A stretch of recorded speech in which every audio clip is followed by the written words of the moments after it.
Coucou tout le monde, aujourd'hui nous allons réaliser une sauce gombo appelée kopé en Côte d'Ivoire. Pour ma sauce gombo, aujourd'hui je vais utiliser du poulet fumé.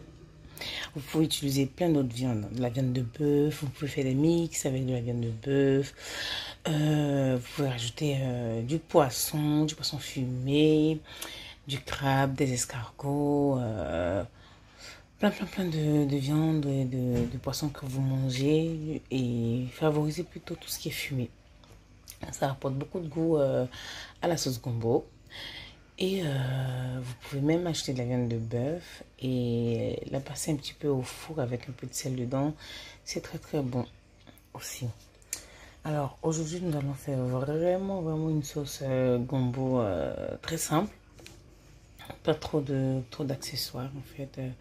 Pas trop de viande. Voilà, on va utiliser juste du poulet fumé. Déjà de 1 parce que le poulet il est fumé, donc du coup ça va rapporter du goût, un goût fumé à notre sauce et ça fait très bon. Et de 2 parce que ça cuit très vite. Voilà. Alors pour ma sauce kopé, je vais utiliser du gombo qui est la base de la sauce. Ensuite, je vais utiliser bien évidemment le poulet, un poulet entier.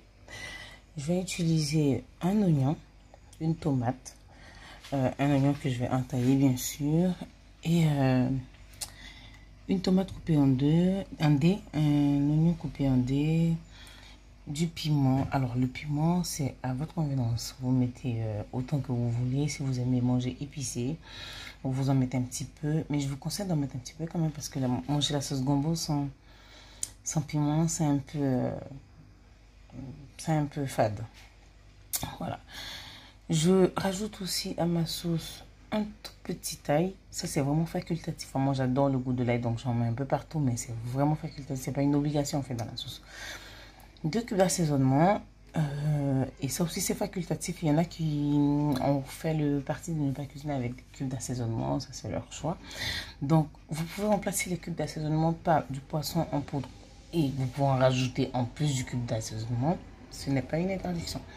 Vous pouvez rajouter du poisson en poudre et des crevettes en poudre. C'est vraiment très bon. Je vais utiliser aussi du sel pour l'assaisonnement. J'utilise un peu de concentré de tomate. Bien évidemment, de l'huile de palme. Alors, petite anecdote avec l'huile de palme. On en vend en épicerie. Mais bon, moi, j'achète pas l'huile de palme des épiciers. Enfin, j'en ai utilisé quelques fois quand j'en avais pas. Et c'est pas très top en fait pour les sauces africaines. Donc du coup, j'en utilise vraiment très rarement. Vous en trouverez soit à Château Rouge, où il y a des commerçantes particulières qui en font, qui en vendent et qui peuvent aussi en livrer. Donc voilà. J'ai aussi un peu de bicarbonate alimentaire. Je vais vous expliquer plus tard dans la vidéo pourquoi. Alors, je vais commencer par découper mon poulet et mes gombos. C'est parti. Voilà comment choisir son gombo. Il faut que la peau se détache assez facilement. Cette peau, elle se détache pas trop facilement, mais bon, ça va, elle se casse quand même. On va essayer notre gombo. Voilà. La queue se détache assez facilement. Ce gombo-là, il n'est pas trop fibreux. Donc, il sera meilleur pour la sauce. Il faut choisir les petits gombos. Les petits gombos se détachent assez facilement et les gros gombos sont remplis de fibres.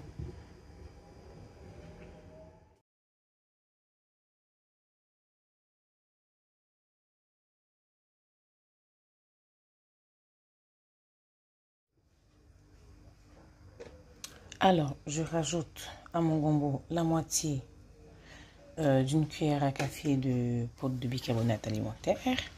Je rajoute ensuite un petit peu d'eau. Et à ce stade, il y a 2 écoles. Soit vous faites précuire le gombo à feu doux, avec vraiment très peu d'eau. Hein. Et dans ce cas-là, vous allez mettre votre gombo à la fin vers la fin de la cuisson de votre sauce. Ou sinon, vous pouvez rajouter le gombo frais à votre sauce. Mais par contre, vous allez mettre ça un peu plus avant la fin de la cuisson. Comme ça va permettre au gombo de cuire. moi je vais là, pour cette sauce là, je vais pas la précuire, je vais pas précuire mes gombos, pardon. J'ai mis du bicarbonate, j'ai mis un peu d'eau, je vais laisser tremper jusqu'à ce que je mette mon gombo dans ma sauce. Voilà, je prends le parti de faire comme ça parce que je préfère quand le gombo tire beaucoup, quand la sauce copée elle est assez gluante. Alors que si vous ne maîtrisez pas la cuisson du gombo et que vous le faites trop cuire, et ben ça va pas tirer, ça va couper le goût, le côté gluant du gombo. Voilà. Donc j'ai découpé mon poulet. Je vais rajouter à ce poulet là. Je précise aussi qu'il faut bien laver ses aliments avant de cuisiner. Ça c'est une base, hein. Que ce soit le gombo ou tout autre aliment, il faut bien laver à l'eau très claire. Alors mon oignon que j'ai entaillé, je rajoute ma tomate. Mais je fais ma base quoi. Toute la grande majorité de mes sauces, je commence comme ça. Je rajoute mes tomates en dés, mon oignon en dés. Je rajoute aussi, je rajoute tout. Hein. Ma tomate concentrée. Alors, mon ail que j'ai découpé en petits morceaux. Je rajoute mes piments. Je vais mettre un peu d'huile. Alors, je rajoute un peu d'huile. Je vais aussi rajouter un cube d'assaisonnement et un peu de sel. Et je vais faire revenir pendant 5 minutes à feu doux. Voilà. Je vais remuer un petit peu. Faut pas que ça accroche en dessous, quoi.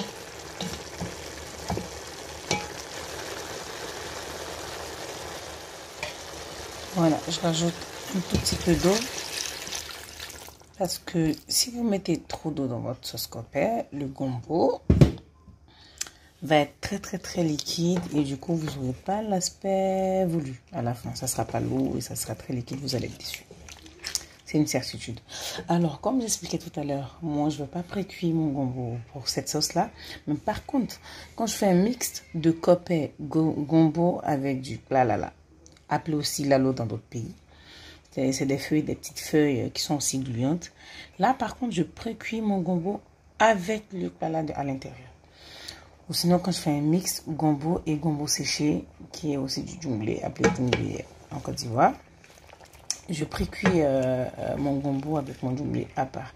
Mais aujourd'hui, je fais que du gombo simple, donc je ne vais pas précuire. Alors, je vais laisser ma sauce mijoter une vingtaine de minutes avant de rajouter mon gombo frais. C'est parti.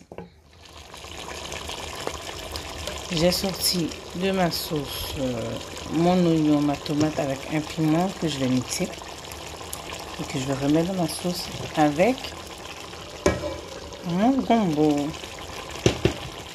Je rajoute mon mélange mixé.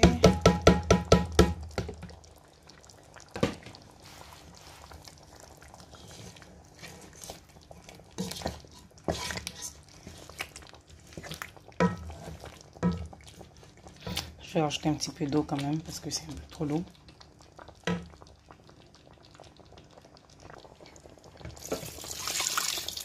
Je rajoute un peu d'eau.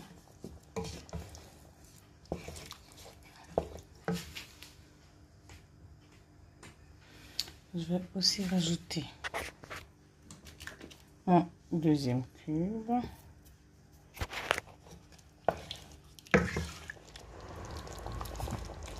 Je rajoute ensuite le gombo et l'autre moitié de la cuillère de bicarbonate. Voilà. Je vais laisser cuire à petit feu et remuer assez régulièrement parce que le gombo ça accroche vraiment en bas en fait, en bas de la casserole. Voilà.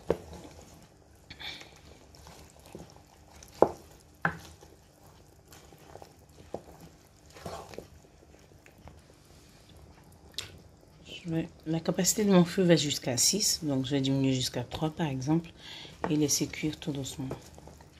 Voilà. Et je vais fermer ma casserole, mais je vais pas fermer totalement, je vais l'entrefermer comme ça pour pas que soit Parce que le gombo, en fait, ça monte dans le sens où ça fait des mousses et ça se renverse dans le feu.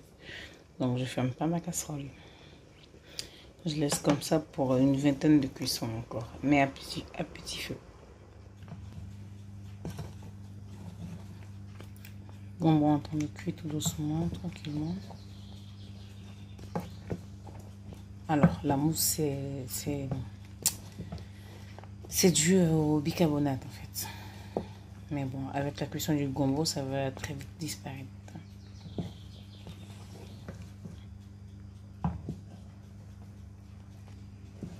Je remue assez régulièrement pour pas que ça accroche à la casserole.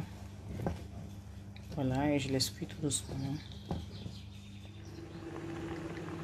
Ma sauce est bientôt cuite. Je le sais parce que le gombo a changé de couleur. Il était d'un vert très prononcé, très clair, à un vert un peu pâle. Après, vous pouvez le goûter pour savoir s'il est cuit ou pas. Voilà. Ce que je vais faire maintenant, je vais corriger, rectifier mon assaisonnement avec du sel. Encore 5 minutes de cuisson et je pourrai la brasser. Et voilà l'aspect de la sauce. Le gombo c'est très bien. C'est parfait. Et voilà, je vais maintenant dresser.